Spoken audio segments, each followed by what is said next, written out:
Hello po sa inyong lahat mga kamatyas. Ngayon naman ihabol natin itong laro ni Salimova. Ang kaharap niya ay si Anna Muzychuk, Grandmaster titulo ng lalaki. Ang mayroon itong si Muzychuk, magkapatid yan pero mas malakas po itong Anna, no? Tingnan natin kung uubra pa ba dito si Salimova na pahirap ng pahirap ang kanyang pinagdadaanan dito. Marami po nag-request, coach, pasadahan mo naman. Laro ni Salimova, gusto na naming makita magandang tira niya. Okay, tingnan natin. Ang ginawa ni Salimova, nag-D4, D5 si Muzychuk, C4, E6, Knight F3, Knight F6, Katalan. Opening ang pinasok, pero nag-C5. Gusto kaagad wasakin ni Muzychuk ang sentro, kumapture sa D5, C takes D4, nag-Queen A4 check muna at yan ang maagang novelty mga kamatyas. Dahil sa old line at palagi ang ginagawa dito, kumakapture muna sa E6.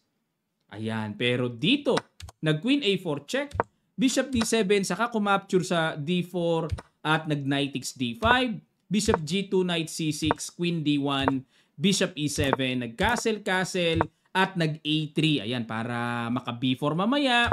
Nag-Queen B6 para yung tore ipwesto na kagad sa D8, yung isang tore naman sa C8. Yan ang mga tamang pormahan yan. Nag-E4 paalis sa Knight, Knight F6, Knight C3, Rook FD8 at nag-Queen E2, Bishop E8 para gusto kagad kontrolin ni Muzychuk ang D-file.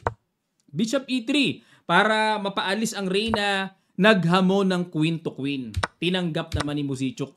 Good decision po yung pagtanggap, no, kasi medyo pumangit ang pawn structure ni Muzychuk pero ewan ko kung ano plano niya, ba't niya ginawa yon. Nag-H3 para walang istorbo sa bishop. Nag-Knight D7, mukhang dyan dadaan sa kabila. Rook FD1, Knight A5, pupunta sa C4. Nag-Bishop F1, pang-agap lang. Sa B3 naman pumunta. Rook AB1 at nag-Knight DC5. Ayun, para i-pressure naman ang pawn E4 mamaya, no? Pwedeng mag-Bishop C6, mga ganon. Nag-Knight D4 para pigilan yung paparating na Bishop C6. Knight takes D4, Rook takes D4, at todo sa exchange, ano? Nag-B4, takes, Knight B7, at nag-Bishop A6. Aba, talagang ayaw tigilan ni Salimova. Knight D6, Bishop C5, ayaw tigilan. Laging may mga sundot. Nag-King F8 para kung umalis man ang Knight, anytime ay depensado na ang Bishop sa E7. Nag-Rook D1, atake sa Knight, Knight C8, Knight B5, Bishop takes C5, at nag-Knight C7. Ayun mga kamatyas, medyo nagkaroon na po ng kakaibang sequence dito. Nag-Bishop takes B4 na blanderacious dito si Muzychuk.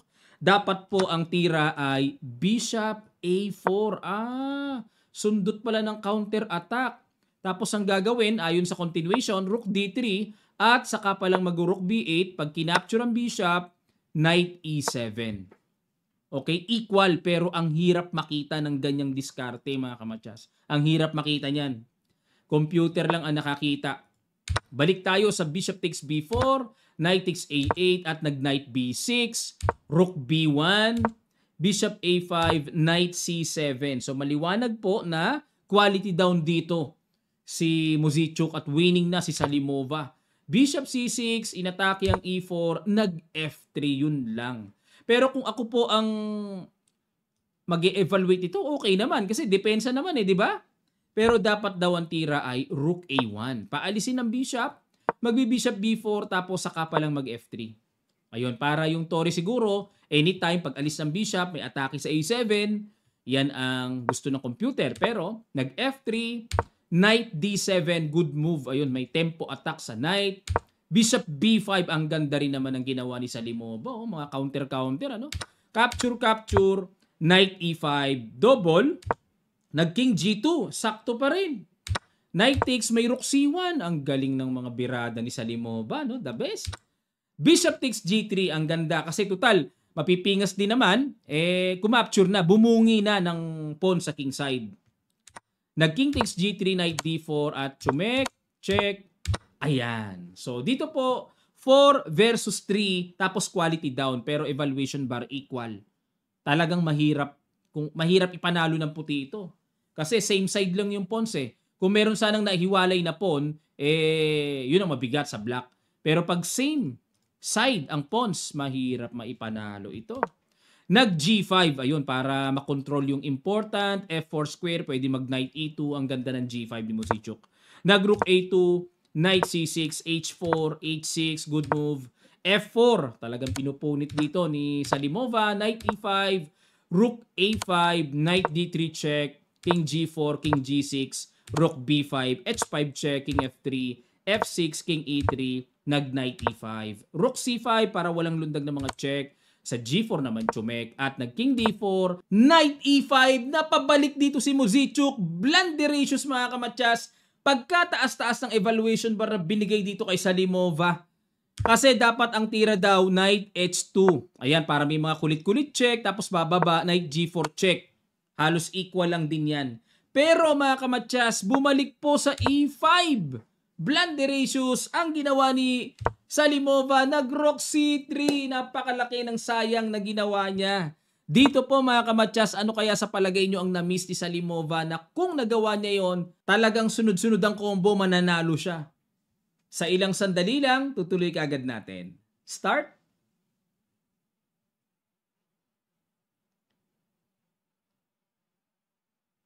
Maraming salamat mga kamatyas. Rook takes knight pala. And wins. Kasi kakapturin yan, king takes E5, may threat sa E6. Then magki-king F7 yan, pupunta lang sa F4 para papasok sa G5. Kukuhanin yung pawn sa H5. Dalawa tira dyan, king F6, mamaya tignan natin yung king G6. Pag nag-king F6, mag-E5 check. Siyempre, king G6, pag umatras, papasok lang yan, magki-king E4. At ito po ang mangyayari. Ayan, oh. Masusqueeze yung black king, makukuha yung pawn E6. Kahit anong gawin yan, kahit na gumamit pa siya ng kahit anong klaseng galaw dyan, kuha't-kuha pa rin ang pawn E6 mga kamatya. Sayang talaga. Panalo na yan pag nakuha na yan, panalo na yan. Okay, ngayon balik tayo. Balik tayo sa dito. Kung mag-king G6 naman, eto naman, mag-E5 pa rin. Obligado, king H6 para ma-maintain na gwardyado ang G5 square, hindi makapasok ang white king. Ito naman ang gagawin, magki-king E3. Ito ang genius dyan. King G6 tapos king E4. Yan, opposition pa rin naman yan eh. King F7, dun pa rin mauuwi. Dun pa rin mauuwi. Pag nagkaganito na ang position, talo na ang black dyan. Sayang! Naalala ko po si Karpov. Sabi niya, kapag quality up ka, at may pagkakataon kang ibalik ang pagka-quality up mo para maginhawaan ng position mo, mawala yung mga panggulo-gulo ng kalaban, ibalik mo na. Sabi ni Karpov yan. Kasi endgame expert din si former world champion Anatoly Karpov eh. Kaya pag quality up siya, binabalik niya. Pero simple na yung position. Kesa naman sa i-maintain mo yung quality up mo, ang gulo-gulo naman ng nangyayaring position. Ayun, no, na-miss si Salimova, nag-rook C3 siya. King F7, King C5, Knight G6, tineret. At nag-King D6, kinapture, Rook H3, Knight G6, Rook takes H5, Knight F4. Mahirap pilitin ito. Mahirap pilitin. Ayan, no, wala eh. Ang tigas ng Knight dyan. Paano mo pipilitin yan? O, diba? Hindi rin maiwanan ng White King tumpon eh. O, pagalagala yung Knight eh, oh. Hanggang dulo, nagkapilitan. Ito po, theoretically, tabla talaga. Pero, depende yon sa nag-handle ng puti. Kung nararamdaman niya na parang may posibilidad na si Muzicuk ay bumigay, itutuloy pa. And go for 50 move rule. O dito po, 50 moves ang kailangang subukin mo sa kalaban mo kung ikaw ang puti dito. Sa loob ng 50 moves at hindi na ipanalo, tabla. Ayan o, pinilit eh o. Basta wag lang aalis yung king sa gitna, hanggat maaari nasa gitna yan. At stick together ang knight at king, hindi maipapanalo kahit anong gawin mga kamadyas. O pero depende pa rin ha, depende pa rin. Baka mamaya ma-blunderatious dito si Muzicuk. O galit na galit si Salimova eh. Walang tabla. Rook ang akin. Tore ang akin. O, ayan o, tingnan natin kung paano niya magagawa ng kakaibang pwesto. Grabe yung king ni Muzicuk, ang galing oh. Laging nasa gitna pa. Ayaw umatras kasi may tulog eh. Once na maipit po kasi ang black king dyan, alinman sa mga corners na yan, eh, delikado pa. O hangga't maaari, stay at the center. Stay at the center. Ayan, no? Lahat na ng paikot-ikot, nililito niya, oh, nililito. Oh. Tabla po, mga kamatsas. 50 move rule. Hindi ko alam kung umabot sa 50 moves pa, no? Hindi ko na binilang, pero tabla na po. Maaring nag-agree draw din. Kasi yung king, basta nandito lang yung black king, hindi ka magpapaipit. Diyan ka lang iikot. Wag dito sa mga squares na yan. No? Pwede pa rin naman, no? Pero lalong-lalo na, wag ka nang papakorner dyan sa mga ganyang squares. Nako, delikado ka lalo. Dyan lang, hanggat maaari, kung iikot man yung king, dyan lang, para at least safe pa rin. And stick together yung knight and king. Sana may natutunan po kayo, lalo na sa endgame part, mga kamatyas. Napaka-importante ng transition ng endgame with major and minor pieces going to pawn structure or king and pawn ending. Napaka-importante ng transition nun. Dapat lagi tayong alisto sa outcome ng basic king and pawn structure ending. Naku, napaka-importante niyan sa paglalaro. Maraming salamat po, mga kamatyas. Yan na po ang inyong request. At silipin uli natin ang standing nila para makita po natin.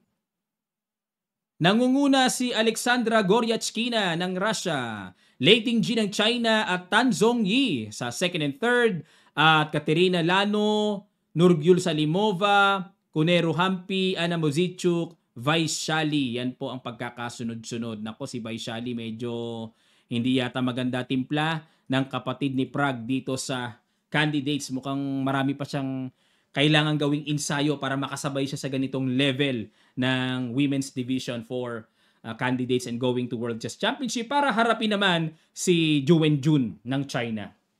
Okay, maraming salamat po. Magkita-kita pa tayo sa mga susunod pang chess updates.